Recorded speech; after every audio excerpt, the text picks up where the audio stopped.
Les gens, j'ai vu une vidéo qui m'a choqué. C'est pas tant la vidéo qui m'a choqué, c'est plus les commentaires. Je vois ça depuis que j'ai commencé la trotte, ça dure depuis des années et des années. C'est devenu habituel, mais c'est pas normal.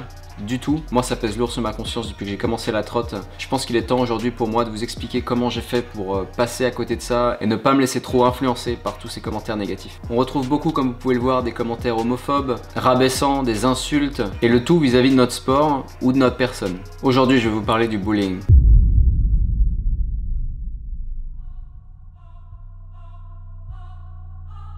Je vais principalement me focaliser sur le mobbing dans le milieu de la trottinette freestyle ou dans le milieu du sport. Donc j'ai dû y faire face depuis des années et des années.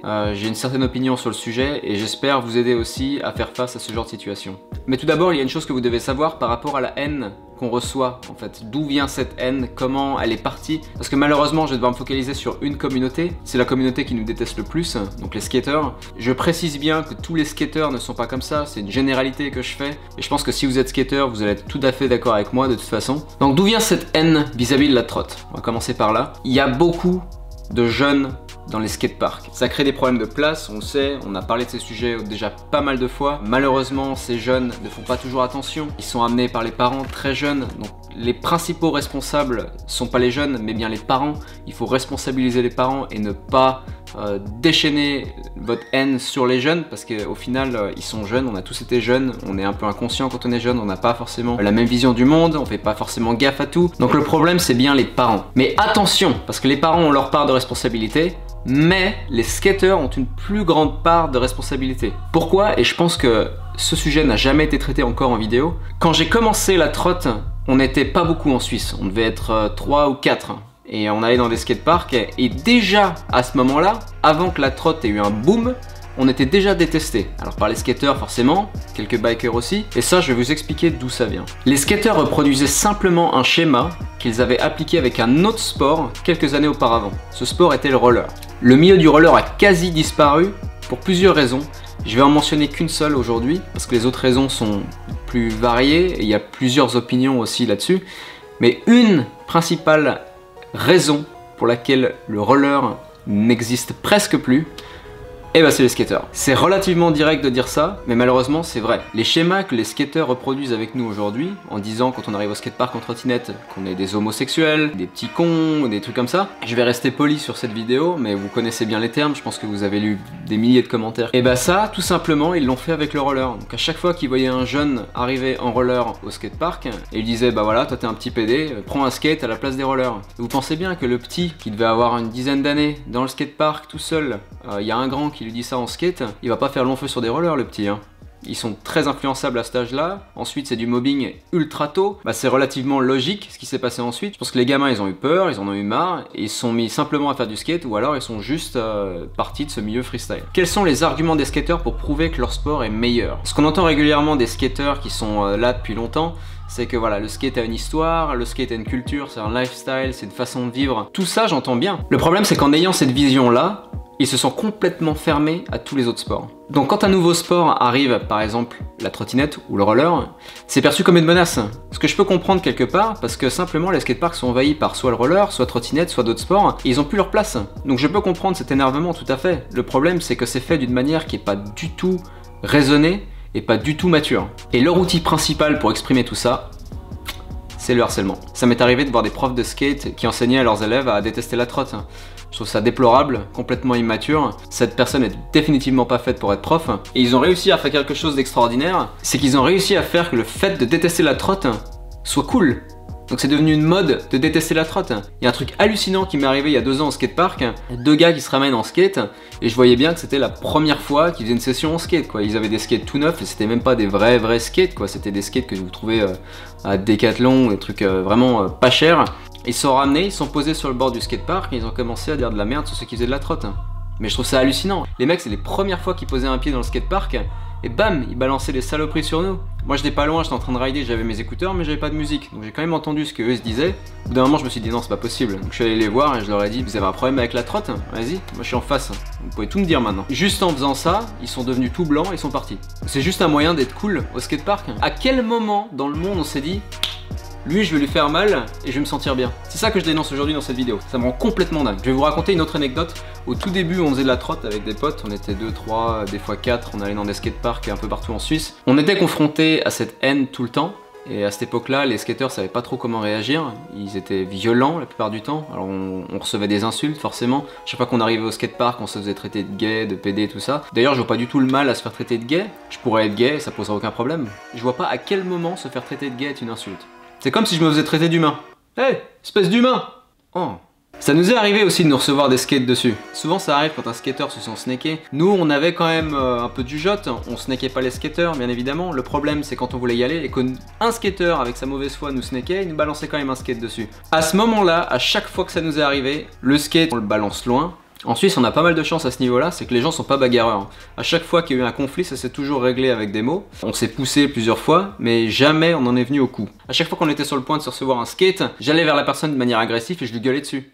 Et souvent ça se réglait juste comme ça. Ça c'est très suisse. Si vous faites ça dans d'autres skateparks, ça risque de pas se passer pareil. Et même si les personnes étaient plus âgées que moi, le plus important c'est d'être sûr de soi. Si vous allez vers la personne et que vous êtes sûr de vous, la personne a de grandes chances de se calmer. Donc ça c'est le harcèlement physique. À côté du harcèlement physique, on a le cyberharcèlement. Donc le harcèlement sur internet, sur les réseaux sociaux, c'est ce qu'on voit le plus souvent aujourd'hui. C'est tellement plus facile d'aller insulter quelqu'un derrière son ordi plutôt que de le faire en face. Depuis que j'ai commencé à me faire connaître dans le milieu de la trotte, j'ai reçu des milliers de messages d'insultes, des menaces, mais c'est jamais rien passé. C'est des gens qui sont derrière leur ordi, ils ont rien à faire, ils se font chier, du coup ils passent leur temps à insulter des gens, à causer du tort, mais je n'ai jamais laissé ces commentaires m'atteindre, parce que j'aime à penser que ces gens derrière leur ordi, c'est des gens qui ont des problèmes de famille, qui sont pas bien dans leur peau, et ils ont besoin de ça pour avoir de l'attention. Alors c'est pas du tout le meilleur moyen de le faire, mais s'ils ont une situation vraiment horrible chez eux, ils connaissent pas autrement en fait, c'est le seul moyen qu'ils ont pour se faire entendre. Pas tous, il y en a c'est purement gratuit, c'est purement de la méchanceté.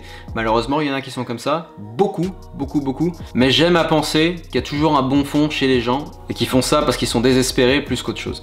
Il est très important que vous sachiez que ces gens-là, tous ceux qui écrivent ce genre de commentaires, ils ne cherchent simplement qu'à avoir une chose, une réaction de votre part. Si vous ne réagissez pas, ils vont simplement se lasser, arrêter et passer à autre chose. Le pire que vous puissiez faire, c'est de répondre à ce genre de commentaires. Parce que eux, hop, ça leur donne une excuse pour continuer et ça leur donne encore plus envie de pousser la personne au bout. Parce que ce qu'ils veulent, c'est vraiment vous pousser à bout, voir jusqu'où vous irez.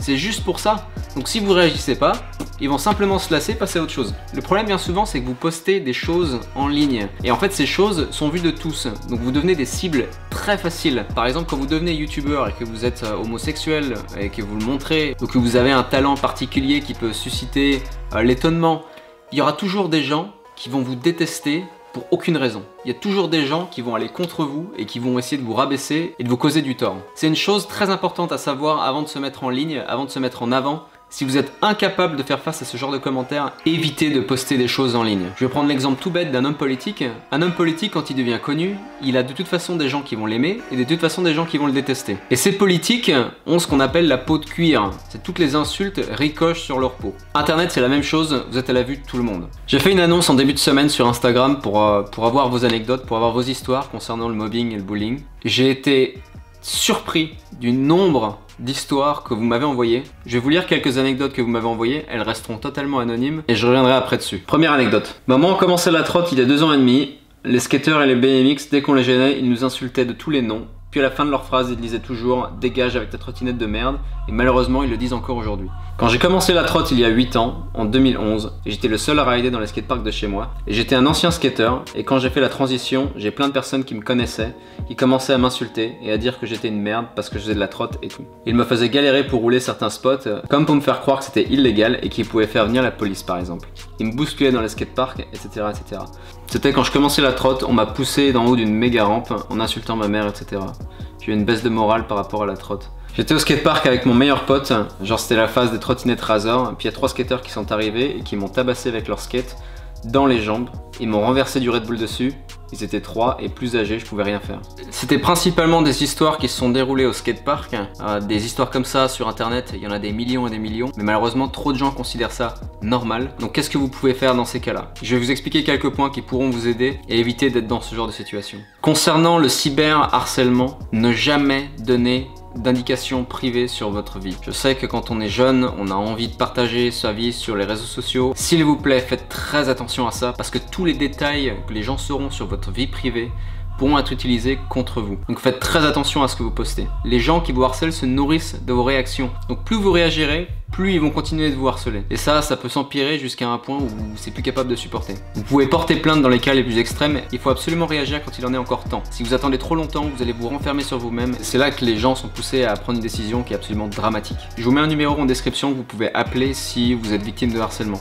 Vis-à-vis du harcèlement au skatepark, si vous avez confiance en vous, si vous montrez que vous êtes sûr de vous, vous serez beaucoup moins sujet à vous faire harceler. Si vous voyez qu'une situation est en train de se dégrader et que vous êtes sur le point de prendre des coups ou de vous faire suivre ou de vous faire harceler physiquement, évitez ce genre de situation avant qu'elle n'arrive. Et pour ça, vous pouvez simplement aller rejoindre des groupes de gens que vous connaissez, ne restez jamais tout seul, ou même des groupes de gens que vous ne connaissez pas et avec qui vous vous senteriez en sécurité. Mais il est très important de ne jamais vous retrouver tout seul quand ce genre de situation arrive. Il y a une phrase que vous connaissez tous, c'est l'union fait la force. Essayez de voyager en groupe, quand vous allez à des skateparks, n'allez jamais tout seul si vous savez que l'endroit est un petit peu craignos. Après, je pourrais très bien vous dire de ne pas les écouter lorsque vous faites insulter.